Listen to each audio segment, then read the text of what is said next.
Hello, this is R Rats with Team 4545 League, analyzing the game between J. Antonio and JHB Chess. This game was played in round 1 of Team 53, and it's in the under 1600 section. Let's have a look. Okay, King's Indian attack formation, and Black explained to me after that he uses a Caro-Kann type system against this type of setup. It's not uncommon to see this. I see this many times. 20 years ago or so, I had a student who was taking lessons from me explained that this frustrated him. It blunted the power of his bishop. I said, don't worry about it. That bishop usually doesn't operate on that long diagonal in these openings. It does so many other things, and you can do so many other things, and let's focus on all the other things you can do. And we'll discuss some of that strategy as the game develops from both sides of the board. Okay, so bishop g2, and we just kind of go on with normal moves. This is an interesting choice. Black may have to commit to giving up the bishop for the knight at some point. Knight h4 could loom. Bishop goes back to g6. And if white trades, Black's at least got a open h-file to maneuver on. A lot of times, white will answer a move like bishop c4 with queen b3, but that's not possible in this position. It could be if he plays c3, but we'll see what happens. Okay. Now it continues on with a logical King's Indian type formation, and here white commits an error, I believe, and I'll show you what he played, what he should have played. Okay, Rook e1 is what he played, and this is not correct. What's correct, and it'll become apparent why in a moment, is c3. It preserves the option of queen b3, plus the point is to get it to c2 so you can get e4 in, and you'll see why in a moment. Rook e1 wasn't the right move, because here, although white is poised to play e4, he has 3 men on it, and Black has 3 men on it. There's an exchange which deflects white away from e4 in a moment. You'll see if e4, which is a mistake, Black takes and white takes. Now, if you look at this, say, oh, I can't take it, but he can. Okay, knight takes e4. Knight takes e4. Now Black has this little queen exchange which deflects the rook, and then Black picks up the pawn and proceeds to win this game. So this shows why the plan of queen c2 was better. But h3 just doesn't seem to do much, and it weakens the king side a little bit. Usually h3 is played with the idea of putting a bishop on e3, and we're not even close to seeing that happen. So even though it's just move 8, both sides are playing very quickly. Both sides have the queen side undeveloped. At least they've got their king side out, but we need to think about that for both sides. They need to get those men out of the box. Okay. Might be premature play that, but it's okay. Okay, now here comes the critical choice for both sides. White decides, well, I want to get e4 in, and I also want your bishop. And I think Black makes a very, very interesting move right here. Bishop c5. Nothing to be faulted about it at all. Really, there's no logical advantage to going back bishop g6, because if there's an exchange, you don't get the open h-file to play with. The king is castled. But if the exchange does happen on f5, Black just has a nice firm control of e4. So it's a very good move on Black's part. And plus, there's the g3 pawn is no longer guarded. Who was it that said that the defensive power of a pin piece is purely imaginary? Was that Nimzovich? I don't remember. Maybe someone can tell me. That's not that important. But that pawn isn't defending anything because it can't move. So g3 is hanging. So anyway, white takes the bait. Now, even though white has the bishop pair, he really has no useful use for it. What's he going to do? At least not right now. The white queen side is still way behind in development. Black will get his out quicker, simply because the bishop on c1 can't move. So white's not even poised to try to attack f5, and this is a fine position for black. Black's got full equality. Now e3, I question that. I think that's kind of weak because it further limits the scope of the bishop on c1. It's not helping develop the queen side. Once again, we could go for queen c2 by way of c3, but we've got to be careful. And maybe this is one of the reasons why White played e3. It's because of that pin. And if White's not careful, Black may just get somewhere. Queen g6 or queen d6 is a threat on that, and White can't guard it with king f2 because that bishop takes f2 and you're on the rook and you're on g3. So it kind of shows the weakness of h3 combined with rook e1. Okay.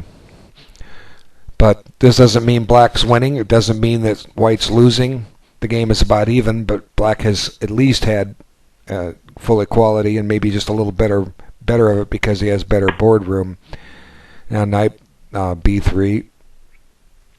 Maybe it would have been better just to leave it there and try and strive to get e4 and queen c3 and queen c2, but he didn't do it. And this is an interesting move, and I think here White missed his best choice again. Logically, what White could do is play bishop d2, and the point being, if Black exchanges, if Black exchanges, that we take back with the queen and we help complete our development.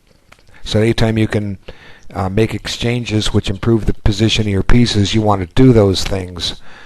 Okay, so White played c3, which it's okay. White's rock solid here, but White's not demonstrating anything that Black need to worry about. Okay, bishop d6. And both sides are playing fairly quickly. They start out with 45 minutes, and they both have game time on the clock. So this is going to be a concern here. I stepped into the game as a spectator soon after, and White had spent a little time, and Black was still sitting there with a lot of time, and I was a little worried if both sides were just going to start playing quick. And fortunately, they took their time and made this an interesting game, as we will see. Okay, so knight d4. Okay, but even though it attacks f5, White's not really doing anything as a result. Okay, so what does White have to show for it? Yeah, Black has a double pawn, but how does White exploit it? Well, he doesn't. That's the answer. It's going to take a while to reach any kind of position where White can get his pieces into play, because with all 8 pawns sitting there, 5 of them on the 3rd rank, this position isn't opening up, so White's rooks are not going to get active. White's bishops are not going to get active. The only active piece White has is that knight on d4. Now, conversely, you could say Black's not going to get active either, but at least he has a half-open file to work with and free development for his pieces. Black has a little more room behind his line of pawns than White does. So, anyway, still a lot of chess to be played. And here's an interesting move. Black took about 10 minutes, or White took about 10 minutes on it, but he didn't see the right continuation. So I think it was somewhere in here that I stepped in. Okay, so now the point of it, you see, first off, you say you can't do that because you're just dropping a pawn, but White has a very interesting move here, bishop g5. Unfortunately, he didn't see to follow it up the correct way. Now, here, Black cannot take the extra pawn. Do you see why? It's a little simple tactic. Stop the video. Okay, you've resumed it. If pawn takes, White wins. You have to do it by way of a check first. Rook takes e8 check, which makes the queen take because the knight can't take. It's pinned, and then bishop takes knight. Now you don't want to play bishop takes knight first because then Black survives. He gets a Zwischenzug. Rook takes e1 check, and then the queen can come up and take the bishop. So anyway, it shows that White's 10 minutes were well spent. He found this, but unfortunately he didn't see the correct way to follow it up. Okay, now here what White needs to do, and this goes back to some things I talk about in my lesson course of thinking deficiencies, where one side just simply doesn't want to do things because the rules of chess as they understand them, the way they conduct their games, say don't do them. White looks at this and says, I have the bishop pair and I'm not going to give it up. But White had a logical move here to give it up, and I'll show you White could have maybe even generated some winning chances with what I suggest. Okay, first let me show you what White did. He took here, which is just wrong. But what White could do is give up the bishop pair. And like I say, a lot of people don't want to do that, and they won't do it under any circumstances. Okay, so what's Black do? Well, he has to take here. Okay, fine. And then White takes this. Okay. Now Black goes and grabs this. Now White has two ways to retake. Let's just do it with the bishop just to keep material on the board. Okay, now here's the point. Bishop takes... wait. Yeah. White may not want an isolated pawn here, but that's good for White, and I'll show you why. But Black's got his aim here. He's still even. White's got his aim in a way too. He's gotten out of the bind he was in. He just doesn't have his two bishops anymore. But for instance, like I say, if Black tries to take here, let me just illustrate. Just want to get this out of the way. Okay. Now White has an isolated queen pawn here, but White has some serious winning chances now. There's a game I've quoted many times in a number of my videos. It's a famous game which is used for example of how to win bishop versus knight endings. And it's Stoltz versus Kashtan, The Hague Olympiad 1928. And I actually tracked the whole game score down, put it in my library. If you're a member of ICC, you can see the whole game, and it's on entry number 158. I don't plan to move it out of there for a long time, so it's there. Essentially, what happens, the king and bishop maneuver around to force weaknesses in the black pawns, and eventually, because the bishop can gain a tempo and the knight can't, White finally breaks in, gains a square here, gains a square there, and eventually a pawn falls. But White would have had nothing to fear out of that position, and just looking at this, even you could even take with the rook. White has nothing to fear out of this position, so White's regained his pawn with equality. He just doesn't have his bishop pair, but at least he has an even game. So think about it. Is it better to have an even game